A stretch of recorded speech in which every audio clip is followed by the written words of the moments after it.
Chairman নাই, এরা vote করছে না। এই অবস্থায় সমাজের যারা দায়িত্বশীল আছে, আলহামদুলিল্লাহ দেশের আলেম ওলামা, কোরআন প্রিয় জনতা, জনগণের প্রতি আহ্বান রেখেছে আইন কেউ হাতে তুলবেন না, নির্যাতিত মানুষের পাশে দাঁড়ান, কারোর উপর অত্যাচার নির্যাতন করা যাবে না, অতীতের কোনো প্রতিশোধ নেওয়া যাবে না, কিন্তু নতুন করে তোলা যে ষড়যন্ত্র করার সুযোগ দেওয়া যাবে। আলহামদুলিল্লাহ দেশের জনগণ শান্ত অবস্থায় আছে, আলহামদুলিল্লাহ। অতীতে যা ছিল তার চেয়ে অনেকটা ভালো। এই অবস্থায় আমাদের দায়িত্ব সমাজের একজন নাগরিক হিসেবে, আপনি সমাজের একজন দায়িত্বশীল, সমাজের একজন নাগরিক, সুশিক্ষিত একজন মানুষ, আমার আপনার অবস্থান থেকে আমার নতুন করে যেন দাঁড়ায় আমার সমাজে, আমার পরিবারে, আমার দেশে সরকার পরিবর্তনের দোহাই দিয়া কারোর উপরে জুলুম করতে না পারে, অন্যায় অনাচার যাতে আমার বিস্তার করতে না পারে। এরপরে যেহেতু প্রশাসন এখানে হস্তক্ষেপ করছে না, প্রশাসন যে কারণে হোক তারা ভীত, কেন ভীত হয়েছে তারাই জানে, কেন ভীত হল। প্রশাসনের প্রতি যে জনগণ শ্রদ্ধা থাকবে, তারা কেন মাথা আসতে পারছে না, পালাই জবাব দেবে।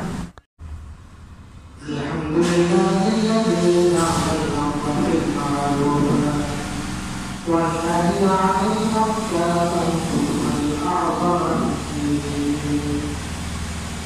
والصلاة والسلام على سيد المرسلين وعلى آله وأصحابه أجمعين. أما بعد فأعوذ بالله من الشيطان الرجيم. بسم الله العفو وأمر بالعرف وأعرض عن الجاهلين. وقال جل شأنه في شأن أمره آخرا إن الله وملائكته يصلون يا أيها الذين آمنوا صلوا عليه وسلموا تسليما. اللهم صل على سيدنا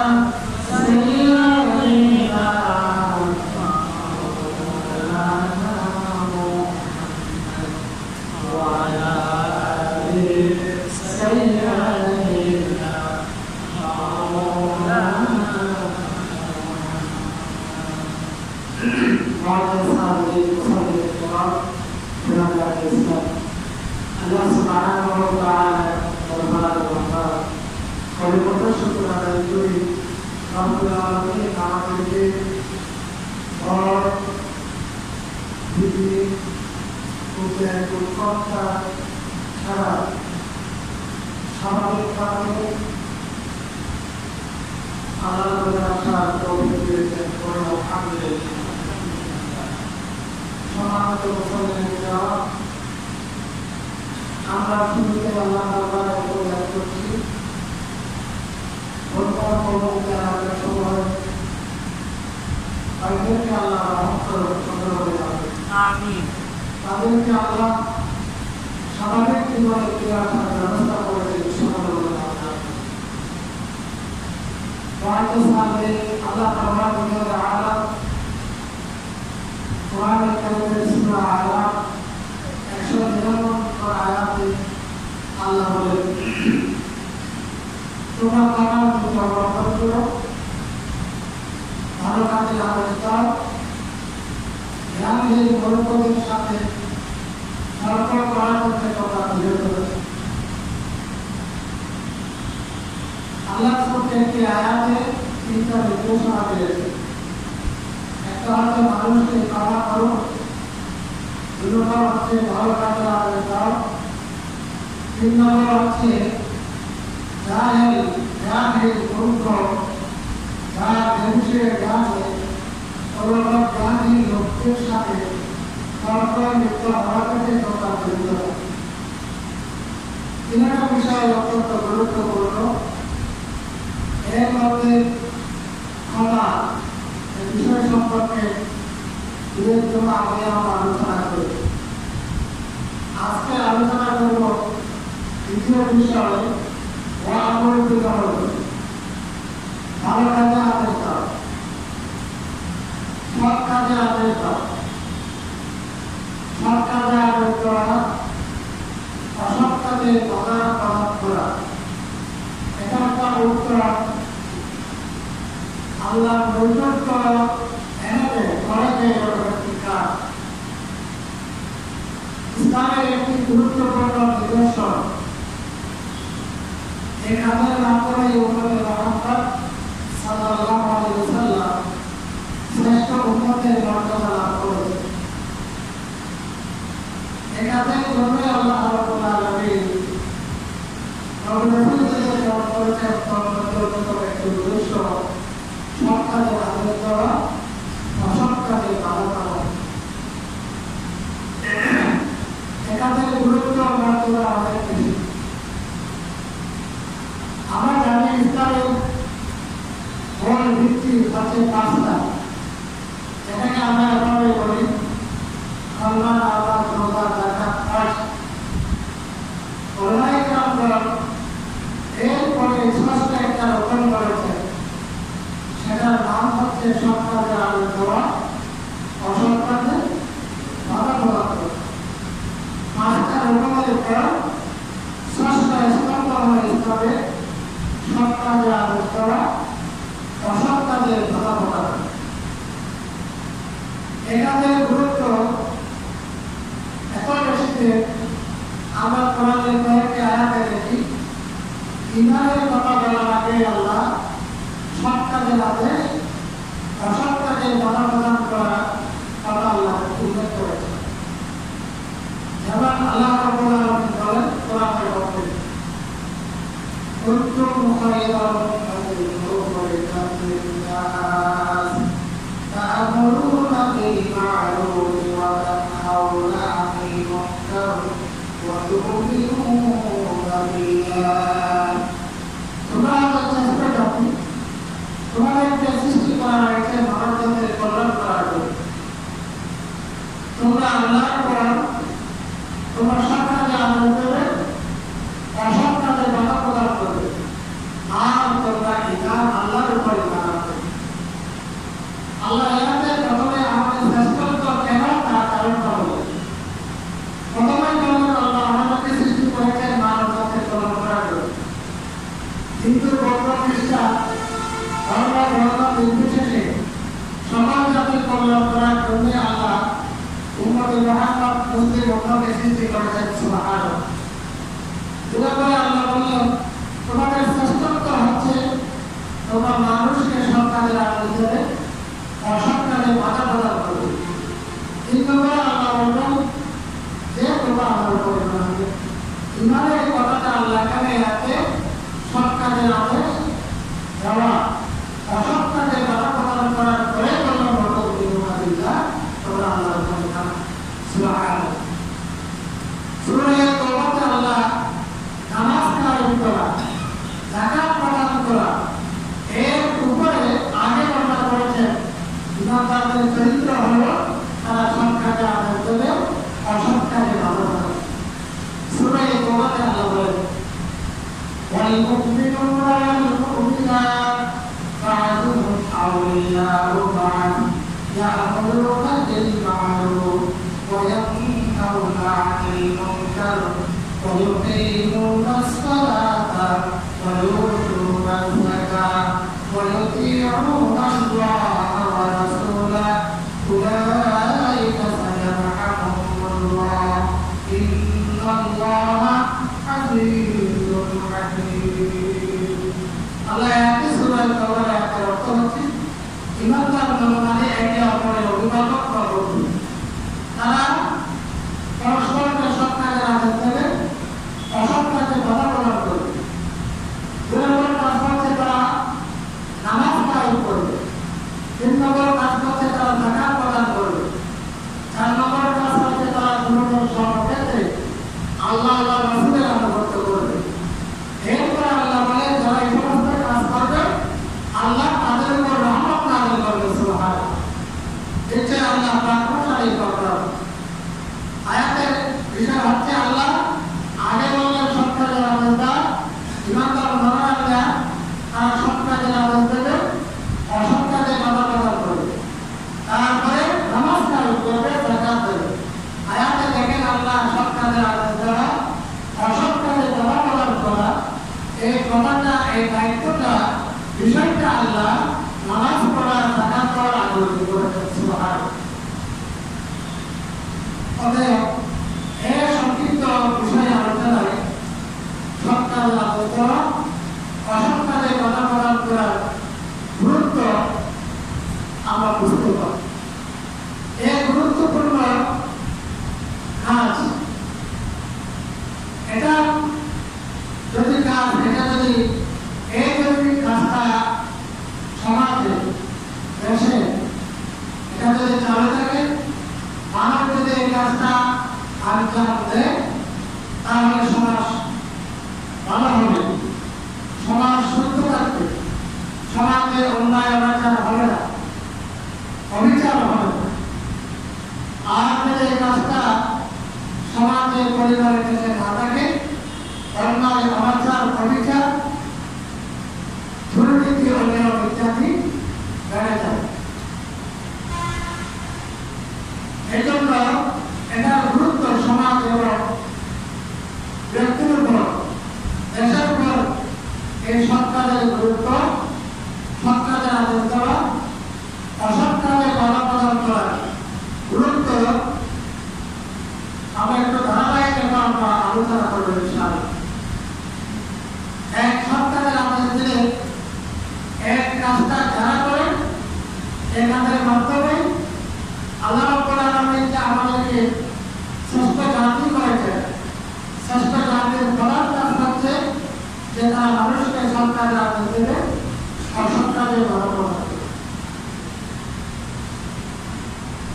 যেমন কোরআনের যে আয়াতটা আমি তেলাওয়াত করেছি, সে আয়াতে আল্লাহ বলেছেন কুনতুম খায়রা উম্মাহ উখরিজাত লিন-নাস তা'মুরুনা বিল মা'রুফ ওয়া তানহাউনা আনিল মুনকার। 2 নম্বর এই কাজটা যারা করে আল্লাহ বলেছেন তারাই সফল কাজ। তাদের সমাজ জীবন সফল, তাদের দুনিয়াবী ক্ষমতার জীবন সফল, তাদের পরকালের জীবন সফল। কোরআনে কারিমে আল্লাহ বলেন فَلْتَكُنْ مِنكُمْ أُمَّةٌ يَدْعُونَ إِلَى الْخَيْرِ وَيَأْمُرُونَ بِالْمَعْرُوفِ وَيَنْهَوْنَ عَنِ الْمُنكَرِ وَأُولَٰئِكَ هُمُ الْمُفْلِحُونَ। সুবহানাল্লাহ। আল্লাহ বলেন তোমাদের মধ্যে আমার একটা দয়া থাকা উচিত, একটা গুণ থাকা উচিত, যারা মানুষকে সৎ কাজের আদেশ দেবে, অসৎ কাজে বাধা প্রদান করবে।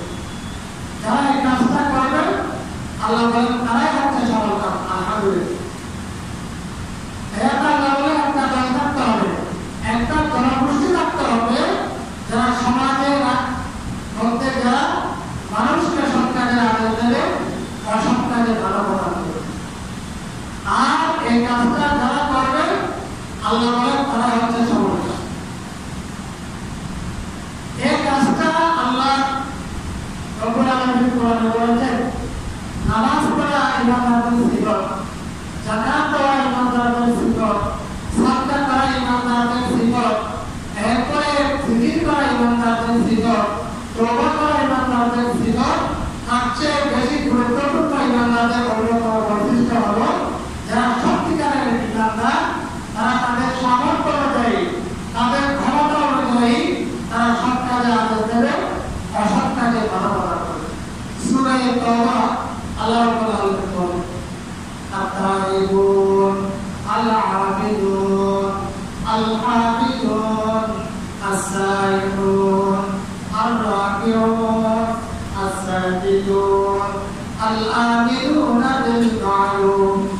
والناهون عن المنكر والحافظون لحدود الله وبشر المؤمنين সূরা তওবা 12 আল্লাহ আল্লাহ প্রিয় ইমানদার বান্দারা সুরা পড়া করছে যে আমার প্রিয় বান্দারা কিরকম তারা তওবা করে এরপরে তারা ইবাদত করে তারা প্রশংসা করে তারা রোজা রাখে তারা নামাজ পড়ে তারা সৎ কাজের আদেশ দেয় অসৎ কাজে বাধা প্রদান করে তারা আল্লাহর নির্ধারিত সীমা রক্ষা করে হে নবী আল্লাহ সত্যিকার যারা ইমানদার তাদেরকে তুমি আমার সন্তুষ্টি এবং আমার জান্নাতের সুসংবাদ দাও সকলে আলহামদুলিল্লাহ।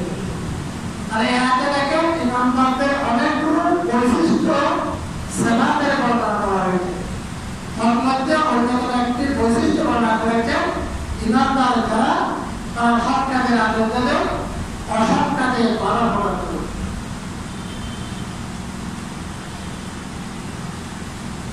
এই সৎ কাজের আদেশ দেওয়া অসৎ কাজে বাধা প্রদান করলে নামাজ পড়লে যেমন গুনাহ মাফ হয় রোজা রাখলে যেমন গুনাহ মাফ হয় দান সাওয়াব করলে যেমন গুনাহ মাফ হয় জিকির আজকার করলে যেমন গুনাহ মাফ হয় আপনি যদি আল্লাহ এবং আল্লাহ রাসূলের বিধান পালনার্থে সৎ কাজের আদেশ দিই অসৎ কাজে বাধা প্রদান করি নিজের শক্তির সামর্থ্য ক্ষমতা অনুযায়ী তাহলে এই কাজের মাধ্যমে আল্লাহ আমার আপনার গুনাহগুলো মাফ করে দেবেন আলহামদুলিল্লাহ।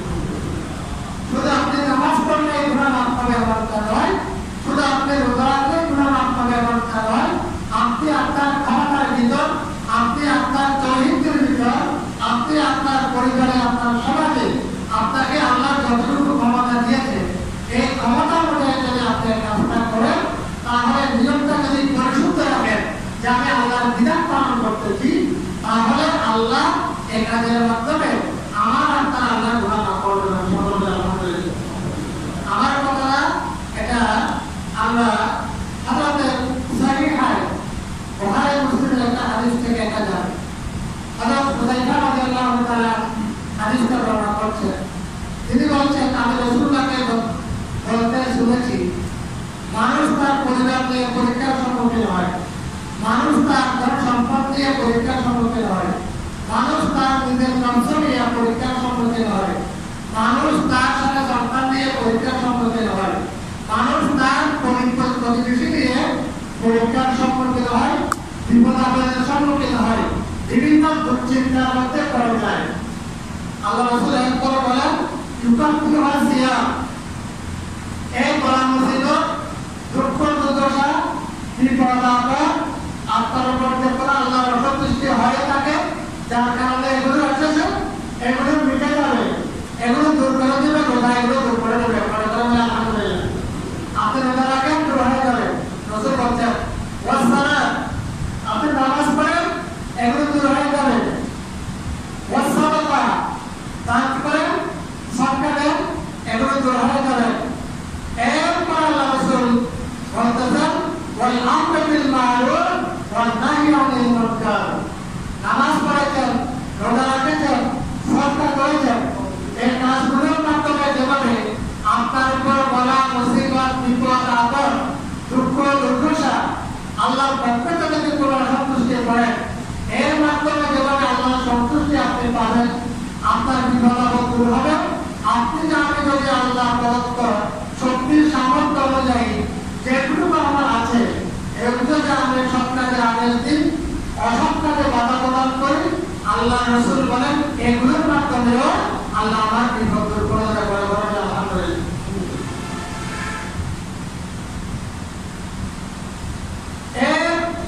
যদি না করি এখন আমরা বলবো আমরা এখন অত্যন্ত পরিতাপের বিষয় অনেকে আমরা এটাকে সামর্থ্য থাকা সত্ত্বেও সুযোগ থাকা সত্ত্বেও এই কাজটি করার জন্য আমরা অলস এই কাজটাকে আমরা ইবাদত মনে করি না আমরা বলি কি দরকার কি তার কাছ থেকে এটা করতে যাওয়ার কারণে আমার আপনার ভূমিকা করার কারণে সমাজে রাষ্ট্রে মুসলিমের কিছু অপরাধী টাকার পর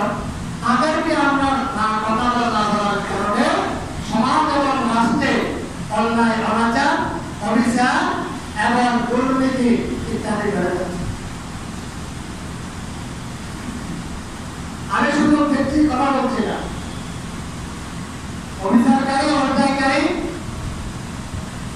এটা যে একটা আবাদত, সেখানে যে আমার দায়িত্ব আছে সেটা আমি করছি না। এই কারণে আমার সমাজে, আমার পরিবারে, পরিবার থেকে সমাজ, সমাজ থেকে রাষ্ট্রে অবাধ কর্ম বেড়ে যাচ্ছে, অন্যায় অনাচার বেড়ে যাচ্ছে, দুর্নীতি রাহাজারি বিচার বেড়ে যাচ্ছে। আল্লাহ রাসূল বলেন, হযরত যায়েদ রাদিয়াল্লাহু তাআলা আল্লাহ রাসূলকে বলছেন, ইয়া রাসূলুল্লাহ, আমাদের মধ্যে আমাদের সমাজে অনেক ভালো লোক আছে, নামাজ পড়ার লোক বেশি আছে, রোজা রাখতে পারা লোক আছে, দান সাওয়াত করার লোক আছে, তাসবিহ তাহলিল করার লোক আছে। এতদূর সত্ত্বেও আমরা ধ্বংস হব? আমাদের উপর কি আযাব গজব আসবে? আল্লাহ রাসূল বলছেন, হ্যাঁ, এই কাজগুলো করা সত্ত্বেও তোমাদের উপর অন্যায় যে তোমাদের উপর গজব আসবে, তোমরা শান্তিতে থাকতে পারবে না। কখন?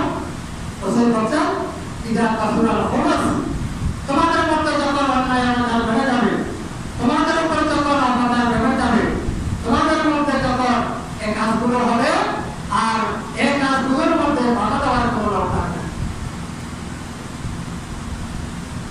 রাসূল উদাহরণ দিয়ে বলেছেন, একটা নৌকার সাথে একটা পায়ের তালা বিশিষ্ট একটা নৌকা, জাহাজ, পানির জাহাজ, নিচের তালার লোকদের জন্য পানির দরকার। পানি নেওয়ার জন্য একটা হাদিস, জিনিসটা এটা হচ্ছে গল্প না বা উপমা না। নিচের তালার লোকদের পানি দরকার। এই অবস্থায় পানি যখন দরকার হলো, তাদের পানি নেওয়ার জন্য পানির তরজমা তাদের কাছে আছে, পানি নেওয়ার জন্য তাদেরকে উপরে আসতে হবে, একেবারে উপরে চলে আসতে হয়। তারপর সেখান থেকে বালতি ফেলে তারা সমুদ্র থেকে পানি। এই অবস্থায় হঠাৎ করে নিচে তলার কোনো লোকের মনে চিন্তা আসলো, পানির জন্য এত কষ্ট করবে কেন? এখান থেকে উপরে যাবো, আবার বালতি ফেলাবো, পানি তো আমার কাছে আছে, আমার একটু ছিদ্র করলে তো আমি পানি পাই, একটু ছিদ্র করলে তো আমি পানি পাই।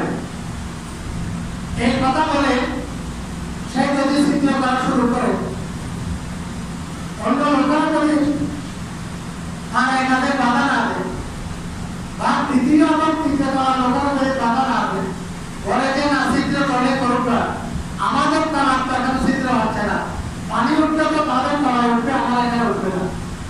এই কথা বলে যদি নিচের তলার ছিদ্র করেওয়ালা লোককে বাধা দেওয়া থেকে বিরত থাকে, পানির যদি ছিদ্র করে ফেলে, আল্লাহ রাসূল বলছেন যে তাহলে শুধু নিচের তলার লোকেদের মরবে তা নয়, ওই নৌকায় যত তলার মধ্যে লোক আছে সবাই একসাথে মরে যাবে। তাহলে হারাকুল জমিয়া। আর এই অবস্থায় যদি ওই আকাশুর আলা আইটি নজর নজর জমিয়া, এই অবস্থায় যদি তারা দ্বিতীয় এবং তৃতীয় তলার লোকেরা তারা এখানে নিচের তলার লোকটাকে উপর থেকে এসে বলে যে ভাই এই কাজ করো না, তোমাদের পানির কষ্ট হলে আমরা নিজেরা তোমাদের পানি এনে দেবো, তারপরে তোমরা এই কাজ করতে পারবে না, তোমাদের এখানে যারা শুধু তোমরা মৃত্যুবরণ করবে এটা নয়, আমরা সকলে মৃত্যুবরণ করবো। এই কাজটা যদি এসে তাদেরকে বাধা দেয়, আল্লাহ রাসূল বলেন, ওই আযু আলা আইদিহিম নজর ওয়া নজর জামিআ। বুখারী শরীফের হাদিস। রাসূল বলেন, তারা শুধু তাদেরকে বাঁচাবে না, তারা করবে ওই নৌকার জাহাজের সবাই বেঁচে যাবে। সুবহানাল্লাহ। তাহলে এইভাবে করে সমাজের মধ্যে অন্যায় অনাচার যারা করছে তাদেরকে বাধা দেওয়া একজনের উপর করছে, তার থেকে যদি বাধাধারী জালেমকে আপনি রক্ষা করেন, শুধু সে রক্ষা পেল না, অন্য সমাজের সবাই রক্ষা পাবে।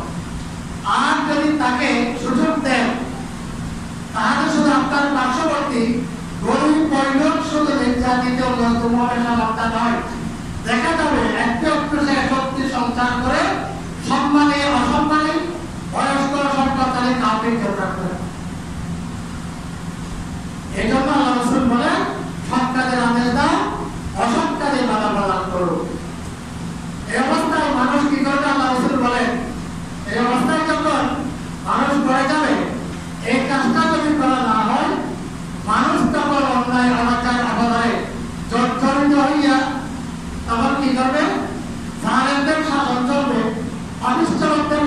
নেতৃত্ব চলবে তখন কি করবে?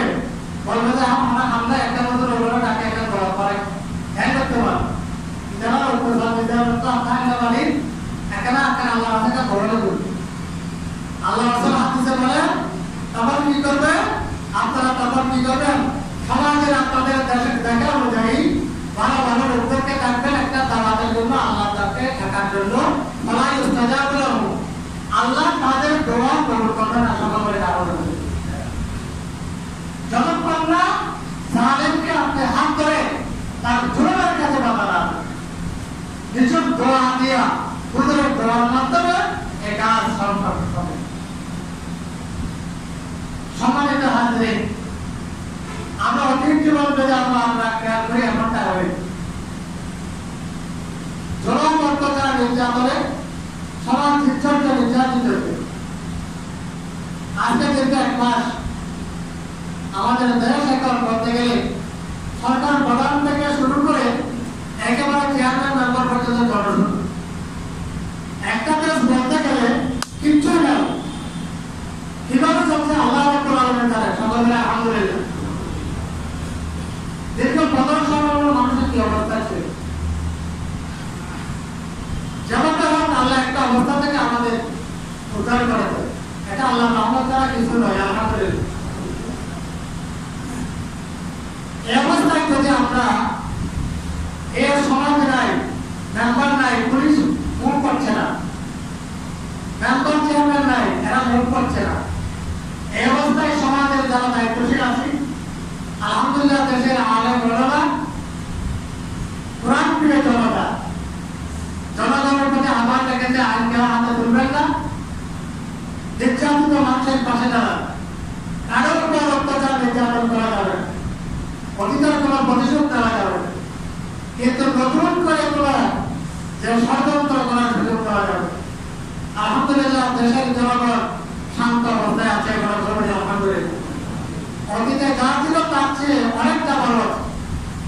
এই অবস্থায় আমাদের দায়িত্ব সমাজের একজন নাগরিক হিসেবে, আপনি সমাজের একজন দায়িত্বশীল, সমাজের একজন নাগরিক, সুশিক্ষিত একজন মানুষ, আমার আপনার অবস্থান থেকে আমার নতুন করে যেন দাঁড়ায় আমার সমাজে, আমার পরিবারে, আমার দেশে সরকার পরিবর্তনের দোহাই দিয়া কারোর উপরে জুলুম করতে না পারে, অন্যায় অনাচার যাতে আমার বিস্তার করতে না পারে। এরপরে যেহেতু প্রশাসন এখানে হস্তক্ষেপ করছে না, প্রশাসন যে কারণে হোক তারা ভীত, কেন ভীত হয়েছে তারাই জানে, কেন ভীত হলো প্রশাসনের প্রতি যে জনগণ শ্রদ্ধা থাকবে, তারা কেন মাথা আসতে পারছে না, তারাই জবাব দেবে। এই অবস্থায় দেশের একজন সচেতন নাগরিক হিসাবে, ইমানদার হিসাবে আপনার আমার দায়িত্ব নিজ নিজ অবস্থান থেকে আইন প্রতি শ্রদ্ধাশীল হওয়া, আমার পরিবার, আমার সমাজকে রক্ষা করা আমার দায়িত্ব। অতীতে একটা ট্যাগ লাগাতো এরকম, আমার যেন আরেকটা ট্যাগ লাগাইলে আরেক দলকে জরুর করা না হয়, অমুক হয়েছিল এখন এই ট্যাগ লাগাইছে তাকে উপর জরুর করা না হয়। বলে ইন্নাল্লাহ লা ইউহিব্বুল যালিমিন, আল্লাহ জালিমকে ভালোবাসেন না। জুলুম সম্পর্কে আপনাদেরকে বলা হয়।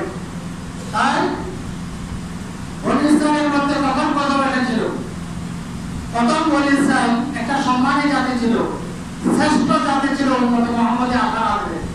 হাদিসের মধ্যে রয়েছে বনী ইসরাইলরা একজন আরেকজনের সাথে সাক্ষাৎ করে তখন তারা বলতো আল্লাহকে ভয় করো, আল্লাহকে বলো, আইন মেনে চলো। তারপরে কথা বলতে বলতে তারা যখন এটা আবার নিজেদের মধ্যে এটা তারা আমল করতো না, তারপরে আগামীকাল হলে তারা এই কাজ থেকে তারা বিরত থাকতো। তারা যাকে অন্যায় করতো, অনাচার করতো, তার সাথে কথা আবার পানাহার আড্ডা দেওয়া শুরু করতো। এটা করার কারণে আল্লাহ রাব্বুল আলামিন তাদের মধ্যে আযাব, তাদের মধ্যে গজব নাযিল করেন। তাদের অভ্যাস ছিল তারা দেখে দেখে, ভালো মানুষ দেখে দেখে তারা একরকম বিচার করতো, গরিব দেখে দেখে একরকম বিচার করতো, ধন দেখে দেখে একরকম বিচার করতো, আর ভিন্ন বিষয় দেখে দেখে একরকম বিচার করতো। আল্লাহ রাব্বুল আলামিন এই জন্য এই জাতিকে কিয়ামত পর্যন্ত তাদেরকে অভিশপ্ত জাতিতে পরিণত করেছেন। সকলে আল্লাহু আকবার। এরা হচ্ছে ইহুদি, ইহুদি জাতি অভিশপ্ত জাতি। গায়রিল মাগদুবি আলাইহিম ওয়ালা দাল্লিন। প্রতিদিন প্রতি রাকাত নামাজের মধ্যে আমরা আল্লাহ চাই, হে আল্লাহ আমরা তো আমাদেরকে হেদায়েত দাও, সিরাতে মুস্তাকিম দাও। যাদেরকে আপনি পুরস্কৃত করেছেন ওদের পথ নয়, যাদেরকে আপনি অভিযুক্ত করেছেন। বর্তমানে কারা? এরা হচ্ছে ইহুদি, এরা হচ্ছে খ্রিস্টান, এরা হচ্ছে মুশরিক। তাদের থেকে আমরা প্রতিদিন নামাজের মধ্যে আমরা প্রার্থনা চাই। নামাজের প্রার্থনা চাইলে একরকম, আমার বাস্তব মসজিদ থেকে যদি বাইরে হয়ে আরেক রকম কাজ করি, তাহলে এটা আমরা কঠোর চরিত্রের অধিকারী হয়ে যাবো। আল্লাহ আমাদেরকে হেফাজত করুন। তাই আসুন দেশের এই পরিক্রান্তির কারণে আমরা যার যার অবস্থান থেকে আইন মেনে চলি, মজলুমের পাশে দাঁড়াই, সমাজের মধ্যে সৎ কাজের আদেশ দিই, অসৎ কাজে বাধা প্রদান করি।